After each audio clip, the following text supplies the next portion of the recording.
Pregnant and betrayed by her own husband, she was left alone, hurt, unseen, and lost. But a Cheyenne warrior saw her when no one else did. And with him, she found not just her worth, but a future she never thought possible. The highway was empty, save for the cold wind sweeping across the Wyoming plains. Samantha stood frozen on the gravel shoulder, her suitcase by her feet, and one hand resting on the curve of her pregnant belly. The red truck she'd arrived in was nothing more than a blur in the distance now, her husband's final act of abandonment written in tire tracks. No goodbye, no explanation, just silence, and a road that led nowhere. She hadn't even cried, yet. Maybe it was the shock, or maybe she'd run out of tears months ago, during the endless nights of cold stares, half-finished dinners, and the slow erosion of a marriage that had never been whole. She wrapped her arms around herself, more for comfort than warmth, trying to understand how the man who once promised forever had vanished the moment she needed him most. Behind her, the sky was beginning to shift, the gray of dusk deepening into something darker. She knew she couldn't stand there much longer. She had no plan, no money, no one to call, just a child growing inside her and the suffocating weight of being utterly alone. And then, from the tree line beyond the guardrail, someone appeared. He didn't speak at first, just stood there, tall, composed, and watching her not with suspicion or pity, but with a quiet recognition, as if he already knew her story, as if, somehow, he'd been waiting. And from that moment on, Samantha's life took a turn she never saw coming. Not toward rescue, but toward something far more powerful: remembrance, renewal, and the kind of love no betrayal could erase. Alone on the side of the road, Samantha feels the weight of her husband's betrayal crash down in full. The silence was worse than the cold. Samantha tried to pull her coat tighter around her belly, but the Wyoming wind sliced through the fabric like it wasn't even there. Her boots crunched against the frozen gravel as she shifted from one foot to the other, staring down the stretch of highway where Greg's truck had disappeared minutes earlier. It felt like hours. He didn't look at her when he slammed the door, didn't flinch when she asked if he was serious. He just muttered something about needing space and drove off. That was Greg, always good at disappearing, at making her feel like the needy one, the dramatic one. And now, at 7.5 months pregnant, she was finally seeing it clearly. This man had never truly seen her at all. She blinked into the wind, trying to hold back tears. The baby kicked, a gentle reminder that she wasn't entirely alone. Still, the ache in her chest was almost unbearable. Not just because she'd been left, but because deep down, she'd known this was coming. Greg had changed ever since. She told him she was pregnant. At first, he acted supportive, bought prenatal vitamins, drove her to checkups. But then came the distance, the harsh silences, the quiet resentment she couldn't quite name. There was no signal on her phone. Of course not. They were halfway between towns, on a scenic route Greg liked because it was less stressful. She couldn't walk, not in this cold, not this far along. So she stood still, breathing shallowly, praying a kind stranger might drive by. But the road remained empty. And then, a rustle. Her head snapped toward the sound, from the trees. Not wind, not an animal. Footsteps, slow, deliberate, and someone was watching. From the edge of the woods, a tall figure stepped into view. And for the first time that day, Samantha felt seen. At first, Samantha's instincts screamed danger. She took a step back, hand protectively over her stomach. But the man didn't move toward her. He just stood there, half-shadowed beneath the bare branches, as if deciding whether to approach or disappear. The wind tugged gently at the fringe on his jacket, and for a long moment, neither of them spoke. When he did step forward, it was slow and respectful. not cautious but intentional, like someone who understood how fragile trust could be. He was tall, broad-shouldered, and carried himself with quiet certainty. His hair was long, pulled back at the nape, and his face bore the kind of weather-worn calm that comes from years of watching and listening more than speaking. "I'm not here to hurt you," he said, voice low and steady. "You looked like you needed help," Samantha swallowed, unsure what to say. Everything about the day felt surreal, like she'd stepped out of her life and into someone else's story. She nodded slowly, unsure whether to trust him, but also out of options. He gestured gently toward the woods. "My place is just through the trees. You can rest, eat. You don't have to talk if you're not ready." His name was Tahoma, she learned. He lived alone in a small cabin not far from the road, part of land that had been in his family for generations. As they walked slowly together, Samantha holding her side with each step, she found herself watching him. He didn't fill silence with nervous chatter. He didn't stare at her belly like a burden or a curiosity. He simply walked beside her, matching her pace, making sure she didn't stumble. When they reached the edge of the trees, a quiet tension lifted from her chest. The kind you don't realize you've been carrying until it's gone. And just as they stepped into the clearing, Tahoma turned toward her, the pale sunlight catching a small pendant at his chest. A beaded necklace with 2 eagle feathers woven into the center. Samantha froze. Her breath caught. She had seen that exact necklace before. Not in life, but in a dream she'd had months ago when she first found out she was pregnant. In the dream, she was standing in a circle of trees, barefoot in the snow, and a man, faceless, calm, had handed her that very necklace, whispering something she couldn't remember upon waking. Now, looking at Tahoma, she felt the chill of recognition, the kind that goes deeper than logic. And suddenly the fear wasn't gone. It had just changed shape. The cabin stood quietly among the trees, modest but solid. A single-story structure of aged pine, with smoke curling gently from the chimney. Inside it was warm and dim, the air scented faintly of cedar and something sweet, like dried herbs. Samantha hesitated in the doorway until Tahoma stepped aside, motioning gently for her to enter. "You can sit.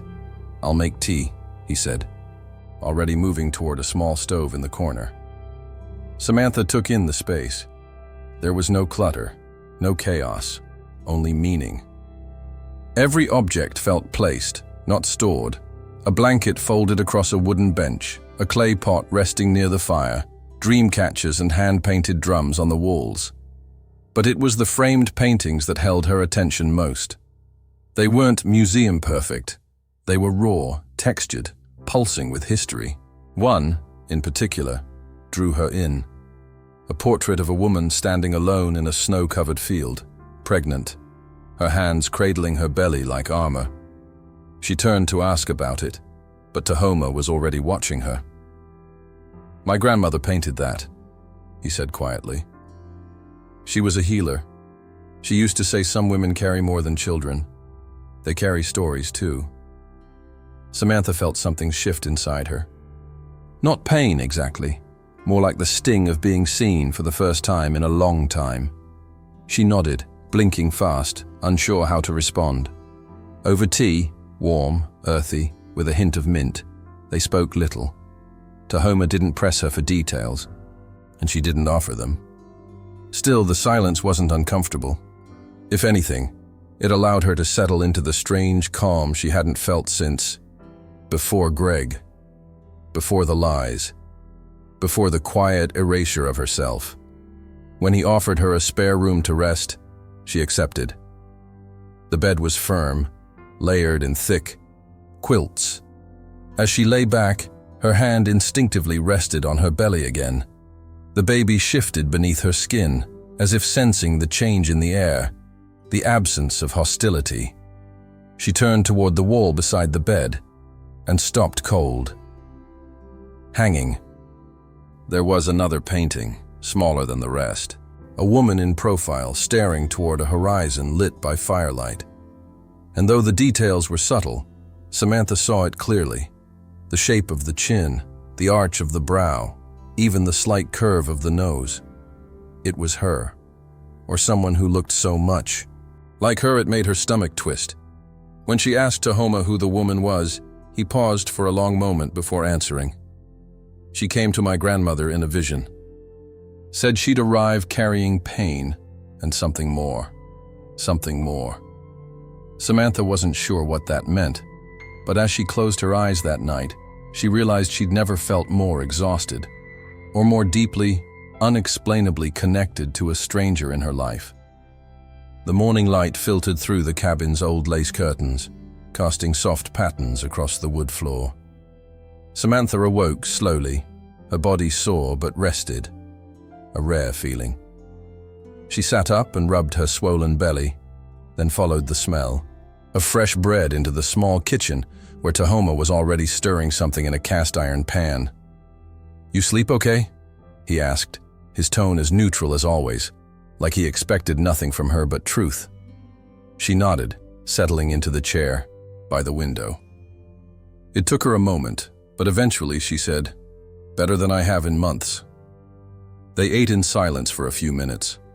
Tahoma passed her a jar of wild honey, told her his grandmother used to swear by it for strength. She smiled politely, grateful for the food, but the weight behind her ribs hadn't lifted. After a while, the quiet between them became heavy, not tense but full of things unsaid. "I should probably tell you why I was out there," she finally said, her voice thin and shaking slightly. Tahoma didn't nod or speak.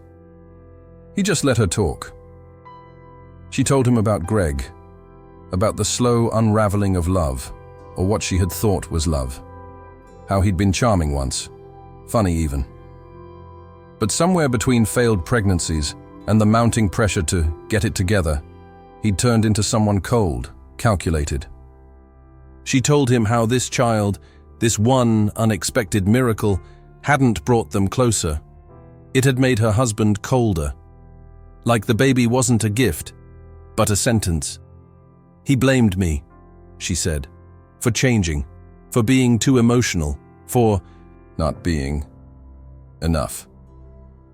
Tahoma listened without flinching, eyes steady. When she finally stopped, there was no pity in his gaze, only understanding. And then, to her surprise, he spoke of his own ghosts. He told her about his wife, Maria, and the son they lost in a house fire 3 winters ago. He'd been out hunting.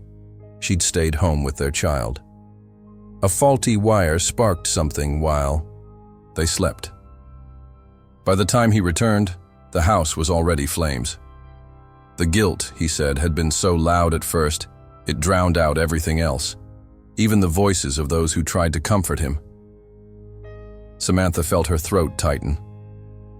There was nothing romantic in his pain, no neat bow to tie it up.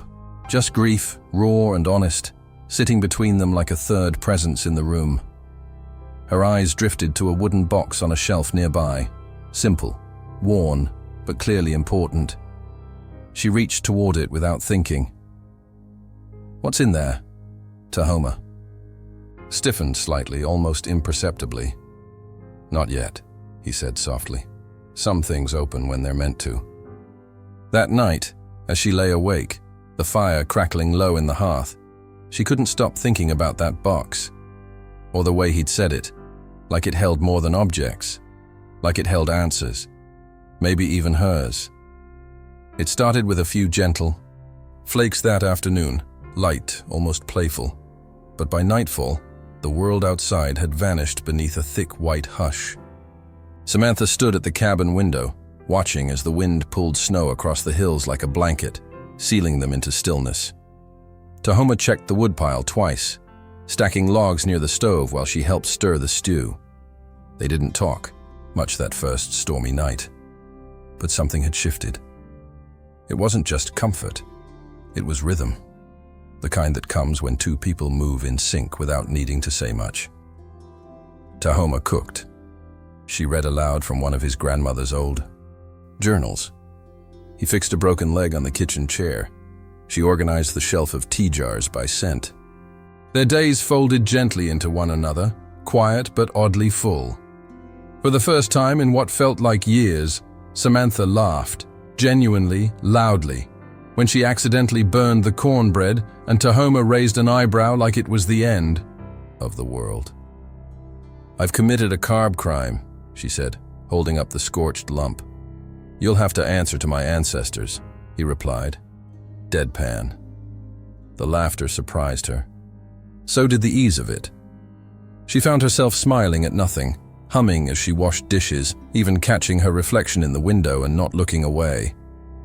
The fear hadn't left completely, but it had dulled, replaced by something warmer, steadier. She wasn't healed, but she wasn't hollow anymore either. Tahoma didn't touch her, didn't intrude, but his presence filled the space beside her like a steady drumbeat. He asked how she was feeling each morning, handed her pillows when her back ached, learned how she liked her tea. It was all so simple, but to Samantha, it felt radical, to be cared for without strings or guilt or quiet resentment. Outside, the snow kept falling, turning the cabin into a world unto itself. But just as peace began to feel real, it broke. Late that night, a sharp pain twisted through Samantha's side, waking her from sleep. She gasped, hands clutching her belly, panic rising fast. The baby, not yet due for another few weeks, was coming. Tahoma was at her side in seconds.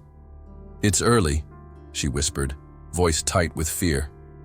"I know," he said, already lighting the lamps, gathering blankets. "But it's time." As the wind howled outside, sealing them off from help, Samantha realized she was about to give birth, miles from a hospital, in the hands of a man she'd known only days. And yet, she didn't feel alone. The cabin felt smaller under pressure. Samantha gripped the edge of the table, her breath shallow, the pain sharpening with every wave. Snow pounded against the windows like fists, and she could feel the cold seeping in despite the fire. Her whole body was trembling, not just from the labor, but from the sheer terror of what could go wrong. Tahoma moved quickly, but calmly. He brought warm water, clean cloths, extra quilts. He had no formal medical training, but his hands didn't shake. As he knelt beside her, he told her about his grandmother again, how she had been a midwife, how she taught him what herbs to boil for pain, how to listen for the rhythm of a woman's body. "She believed birth is more spirit than science," he said. "You're not doing this alone. Not tonight." Samantha nodded, teeth clenched, as another contraction hit. She had always imagined this moment happening in a hospital with monitors, beeping and nurses hovering. Instead, she was in a wooden cabin, under flickering lamplight, with a man whose name she barely knew holding her hand like he'd always been there. Hours passed. The pain grew louder, but so did her resolve. When the final push came, Samantha let out a sound she didn't recognize, somewhere between a scream and a surrender. And then, just like that, it was over. A cry filled the room, high and clear and alive.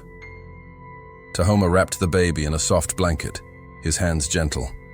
He didn't speak right away, just looked down at the tiny face and nodded, almost reverently, before placing the child in Samantha's arms. "She's strong," he said, and loud. Samantha laughed through her tears. Her baby, her daughter, was perfect. Tiny fingers curled around hers, and for the first time in months, maybe years, she felt whole. She leaned back against the pillows, exhausted, overwhelmed, her chest rising and falling in uneven breaths. "I didn't even have a name picked yet," she whispered. Tahoma looked at her, then at the baby, and said softly, "Isla." Samantha froze. "How did you know that?" "I don't know," he said, genuinely unsure. "It just felt like her." But Samantha knew. She'd whispered that name once in the dark, back when she wasn't sure the baby would survive. She'd spoken it aloud only in dreams. And now, somehow, this man, this stranger, had pulled it from a place she hadn't even known was visible. She looked down at her daughter, and something deep within her stirred. Something ancient, something powerful. She didn't know what it meant yet, but she was beginning to understand that her journey was far from over. The days that followed Isla's birth passed in a gentle blur. The storm outside eased slowly, but inside the cabin, everything was quiet. Not empty, but full of small miracles. Samantha watched her daughter breathe, sleep, stretch tiny fingers in her sleep. Each moment felt suspended in a kind of sacred stillness. Tahoma kept his distance in the right ways, never hovering, never absent. He brought food, stoked the fire, carved small wooden toys for Isla, always leaving them on the windowsill without a word. But something in him had shifted too. He was quieter than before, more thoughtful. Samantha sensed it, as if the birth had unearthed something buried deep. One morning, as the snow melted into slush and sunlight stretched across the floorboards, Tahoma stood at the hearth with the wooden box in his hands. "I think it's time," he said simply. He placed the box on the table between them and stepped back. Samantha hesitated, then opened the lid. Inside were letters, worn with age and bound in twine. Alongside them were small objects, a feather bundle, an old photograph of a young Cheyenne woman with piercing eyes, and a folded piece of deerskin etched in delicate ink. She unfolded the deerskin first. It wasn't in English. The language was Cheyenne, but beneath it, someone, likely his grandmother, had translated it in faded pencil. "She will arrive from the ash, carrying more than pain. She will bring renewal. Her child will be the first of the next circle." Samantha stared at the words, her heart thudding. "What is this?" Tahoma took a breath. "My grandmother was known for her visions. She said someone would come, not from our tribe, but bound to it through time. Someone who'd been torn from their roots, who'd find her way back when everything else fell apart." Samantha tried to laugh it off, but the chill in her spine said otherwise. "This sounds like a myth." "Maybe," he said, "but she saw your face. She painted it years ago, that image you saw in the room. She said you'd come with a child born from betrayal, but meant for healing." It was too much, too strange. And yet Samantha couldn't deny the ache of recognition, the way pieces of her life, the dreams, the necklace, the name Isla, all fit together like a puzzle she hadn't realized she was solving. But it was. The final letter that stole her breath. Dated nearly 4 decades ago, it bore her full name, Samantha Elaine Whitmore, written long before she was born, and suddenly, everything she thought she knew about fate and about herself began to unravel. It started with the crunch of tires on gravel. Samantha was rocking, Isla by the window when the sound broke through the quiet afternoon. She stiffened, instinct pulling her closer to the baby. Outside, a black SUV pulled into the clearing, too polished, too foreign for this part of the woods. The engine cut. The door opened, and Greg stepped out like he was arriving home from work. Samantha didn't move. Her breath caught in her throat, half fear, half rage. Greg spotted her through the window and raised a hand, casual, like nothing had happened. As if 2 weeks ago, he hadn't abandoned her on the side of a road like forgotten luggage. He looked clean, smug, like a man confident in his ability to explain things away. Tahoma came through the front door before Greg could reach the porch. He stood between the steps and the SUV, arms crossed, still as stone. Greg smiled, that rehearsed, self-important grin Samantha had seen him use in boardrooms and at family dinners. "I'm here to take my wife home," he said, like this was all a misunderstanding. Tahoma didn't flinch. "She's not your responsibility anymore." Greg laughed. "That's funny, because legally she still is. And that baby, that's mine too. Samantha stepped outside, cradling Isla close. You don't get to say her name, she said flatly. Greg's expression darkened. You've been brainwashed out here by some mountain-dwelling mystic? This isn't real, Sam. You don't belong here. Come home, before this gets messy. Tahoma. Didn't speak, but the tension in his jaw was sharp. Samantha stared at Greg, the man she once married, once trusted, and saw him clearly now. Not a monster, but a mirror of everything she used to tolerate. A life built on silence, performance, fear. I'm not the woman you left on that highway, she said. You don't own me. You never did. Greg's eyes flicked to the necklace at her chest, Tahoma's grandmother's piece, now worn like armor.